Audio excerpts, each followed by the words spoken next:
Hi, it's Jo Bingham. Welcome to my channel. Now, as an animal artist, I thought maybe I should start doing more videos featuring animals. So we're starting today. I'm just going to be demonstrating the ear of this little Tenterfield Terrier in coloured pencils. So I don't know if you can see that. That's the photograph. Thank you, Pete and Shane, for supplying the photograph. And this is the ear that I'm going to be colouring in. So I will zoom in. I just wanted to sort of take you through my preparatory processes when I start a drawing. So I have drawn it up in graphite. Now the reason you could use colored pencils, but I tend to use graphite because I find it's easier to rub out. Colored pencils can be extremely difficult to erase completely.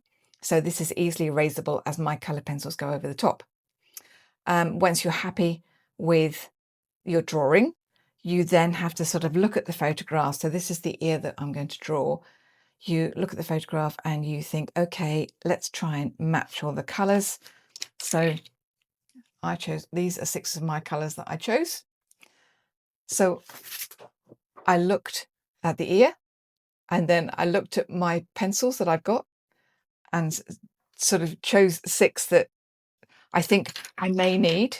But even then, what I do is I just sort of do a little chart, color chart to see, okay, are those the colors that I think I might need? So once I've done that, I've got my pencils, I've got my drawing, and then I can start on the actual thing. So I'm going to stop this video and zoom in now so that you can see my process. So here is the completed drawing before I start putting colour pencils on it. So I've got all my pencils, as you saw earlier, all next to me, ready to go, all sharpened. That's really important. And I start just layering the colours one over another, and they're very light.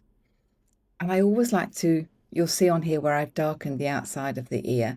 That's also really important, just to sort of know your boundaries, you know, where are you colouring up to? And being really careful about your outside lines, not to go over them.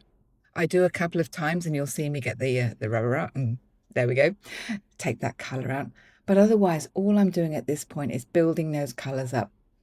You can't see the photograph, but the photograph's just out of shot. So I'm constantly looking and, you know, checking that I've got the colors correct. So that's the blender. So yes, so in these underlayers, you won't really see a fur effect. I'm just building up those bases. So as you can see, it's sort of more orangey on the outside and dark, you know, blacky brown on the inside.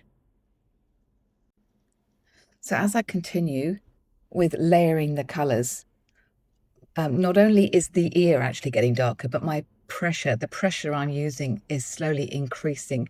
So you'll notice that the way I hold the pencil slightly changes as I go on.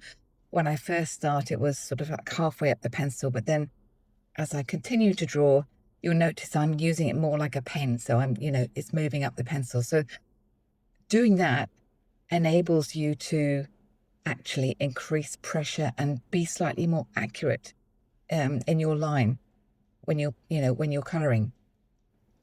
So as I continue to layer the colors, I'm focusing a lot of my energy and a lot of my attention to the lower part of the ear.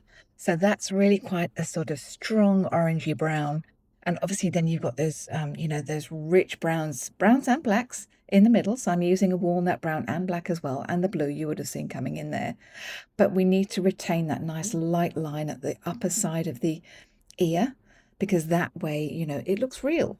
We need to utilize the full range of lights, darks, and midtones. So the main aim of doing this section is to ensure that it's darker than the top of the ear. I want to make sure that I get my tonal ranges correct. And for that reason, I'm concentrating on mainly the 3 colors, the walnut, the black, and the orange. And making sure that right in that corner there is really dark. And obviously make sure that I keep notes of what colors I've used so that when I come to doing the second ear, I can make sure that they're the same. Okay, so there you have it. That's one ear finished. That took in total about half an hour. So obviously I've, accelerated the speed of the video, but it's a great fun process to do. And, you know, it's quite relaxing and It's obviously, I've layered it heavily. So you start off really light, as you would have seen, and then you get heavier and heavier and heavier. So I hope that was useful to you, and I will see you at my next video. Thank you. Bye.